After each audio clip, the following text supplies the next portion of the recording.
بسم اللہ الرحمن الرحیم۔ محترم ناظرین السلام علیکم۔ ذوالنون مصری بیان کرتے ہیں کہ ایک دن میں گھر میں بیٹھا ہوا تھا کہ اچانک دل میں خیال آیا کہ باہر نکل کر نیل کے ساحل پر جاؤں۔ چنانچہ میں گھر سے نکلا اور نیل کے ساحل کی طرف چل پڑا۔ راستے میں نے دیکھا کہ سیاہ رنگ کا ایک زہریلا بچھو بڑی تیزی سے ساحل کی طرف جا رہا تھا۔ میں نے اسے تیزی سے ساحل کی طرف بڑھتا ہوا دیکھا تو دل میں کہا کہ ہو نہ ہو یہ ضرور کسی مہم کے لیے جا رہا ہوگا، لہٰذا میں نے یہ فیصلہ کیا کہ مجھے ہر قیمت پر اس کا تعاقب کرنا چاہیے اور دیکھنا چاہیے کہ کہاں جا رہا ہے۔ یہ سوچ کر میں اس کے تعاقب میں روانہ ہوا، اور جب وہ ساحل پر پہنچا تو ایک مینڈک ساحل پر اس کے انتظار کے لیے پہلے سے موجود تھا۔ بچھو اس کی پشت پر سوار ہوا اور اسے لے کر دریائے نیل کو پار کرنے لگا۔ میں اس کی حرکت کو دیکھنے کے لیے ایک کشتی پر سوار ہوا اور بچھو پر نظریں گاڑے رکھیں۔ الغرض وہ دریا کی دوسری طرف پہنچا۔ میں بھی کشتی سے اتر کر اسے دیکھنے لگا۔ دوسرے کنارے پہنچ کر وہ ایک درخت کی طرف دوڑنے لگا۔ میں نے وہاں نگاہ کی تو اس درخت کے نیچے ایک جوان سویا ہوا تھا اور ایک زہریلا سانپ اسے ڈنک مارنے کے لیے اس کے قریب پہنچ چکا تھا۔ اتنے میں وہ کالا بچھو سانپ کے قریب پہنچا اور اس نے جاتے ہی سانپ کو ڈسا، جس کی وجہ سے سانپ فوراً مر گیا۔ اس کے بعد بچھو جہاں سے آیا تھا اسی طرف روانہ ہو گیا۔ میں وہاں پہنچا۔ میں نے جوان کو بیدار کیا۔ وہ شراب کے نشہ میں مدہوش تھا۔ میں نے اسے سانپ اور بچھو کی داستان سنائی اور اس سے کہا، بندہ خدا، اٹھ اور اس خواب غفلت سے باز آ جا، اپنی نافرمانی بھی دیکھ اور خدا کے احسانات بھی دیکھ۔ نوجوان نے مرے ہوئے سانپ پر نظر کی تو وہ خدا کی رحمت سے بے حد متاثر ہوا۔ اس نے اپنے سر پر خاک ڈالی، ندامت کے آنسو بہائے اور خدا سے توبہ کی درخواست کی۔ اس کے بعد اس شخص کی زندگی کی کایا پلٹ گئی اور وہ خدا کا نیک بندہ بن گیا۔ اہل تاریخ بیان کرتے ہیں کہ خوارزم شاہ کے دور حکومت میں نیشا پور ایران کا دارالحکومت تھا اور یہاں 15 لاکھ افراد آباد تھے۔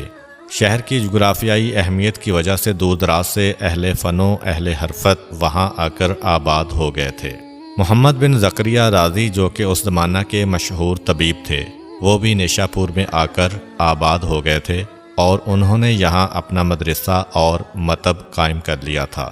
امرائے فارس میں ایک شخص کو فالج کی شکایت ہوئی، جس کی وجہ سے وہ چلنے پھرنے سے معذور ہو گیا اور بستر پر لیٹ گیا۔ اس نے بہت سے اتباع سے اپنا علاج کرایا لیکن کسی سے بھی افاقہ نہ ہوا۔ پھر اس نے اپنے رشتہ داروں سے کہا کہ تم مجھے محمد بن زکریہ رازی کے پاس نیشا پور لے چلو، ممکن ہے کہ اللہ تعالیٰ اس کے ذریعے سے مجھے شفا عطا کرتے۔ اس کے رشتہ داروں نے سفر کی تیاری کی اور وہ اسے وہاں سے لے کر نیشا پور کی جانب روانہ ہوئے۔ ایک طویل سفر کرنے کے بعد وہ دوپہر کے وقت نیشا پور پہنچے۔ شدید گرمی کا وقت تھا، دکانیں بند تھیں۔ انہوں نے سوچا کہ اس وقت انہیں سرائے میں رہائش اختیار کرنی چاہیے تاکہ شام کے ٹھنڈے وقت طبیب کے پاس مریض کو لے جائیں۔ چنانچہ انہوں نے ایک سرائے میں قیام کیا، مریض کو صحن میں لٹا دیا اور خود سو گئے۔ جب شام کا وقت ہوا اور وہ نیند سے بیدار ہوئے تو انہوں نے سوچا کہ اب جا کر مریض کو جگانا چاہیے۔ جب وہ وہاں گئے جہاں انہوں نے مریض کو لٹایا تھا تو مریض وہاں موجود نہیں تھا۔ انہوں نے ادھر ادھر دیکھا تو اسے چلتے پھرتے پایا۔ مریض کو یوں چلتا دیکھ کر انہیں بہت تعجب ہوا۔ چنانچہ انہوں نے اس سے کہا، جناب عالی، آپ تو چلنے پھرنے سے قاصر تھے، اچانک آپ صحت مند کیسے ہو گئے اور یوں بے دھڑک چلنے لگے؟ اس نے جواب دیا، مجھے بھی نہیں معلوم کہ میں کیسے ٹھیک ہو گیا۔ تیماردار اسے تیزی سے لے کر محمد بن زکریہ رازی کے پاس آئے اور انہوں نے اس سے مریض کی سرگزشت بیان کی۔ رازی نے کہا کہ اس کے فوراً کپڑے اتارو۔ جب اس کے کپڑے اتارے گئے تو اس کے کپڑوں میں 2 بچھو دکھائی دیے۔ رازی نے کہا، اس پر خدا نے از خود کرم کیا ہے۔ اس کا علاج بچھو کا زہر تھا، اسے جیسے ہی بچھو نے کاٹا تو یہ تندرست ہو گیا۔ جب انہوں نے خدا کی اس حکمت کو دیکھا تو بے اختیار سجدہ شکر بجا لائے اور اپنے وطن واپس چلے گئے۔ ایک دفعہ کا ذکر ہے کہ شہر شیراز میں خسرہ کی وبا عام ہو گئی۔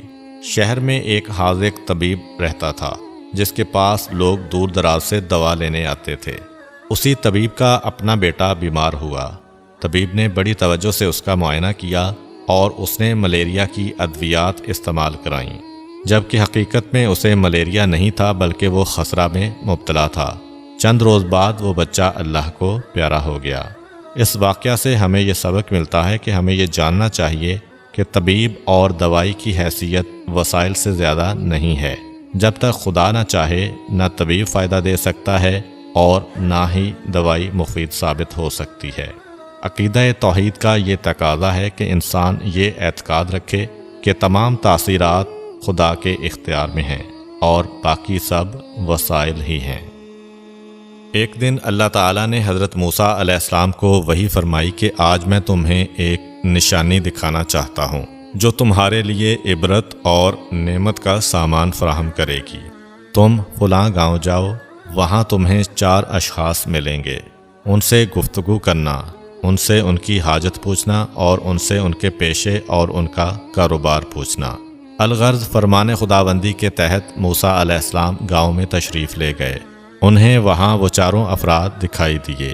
چنانچہ آپ نے ان سے گفتگو کی تو پہلے شخص نے کہا، میں کاشتکار ہوں، پچھلے سال زراعت میں مجھے نقصان اٹھانا پڑا تھا جس کی وجہ سے میں مقروض ہو گیا، پھر اس فصل کے لیے میں نے ادھار پر بیج لیا اور فصل کاشت کی ہے۔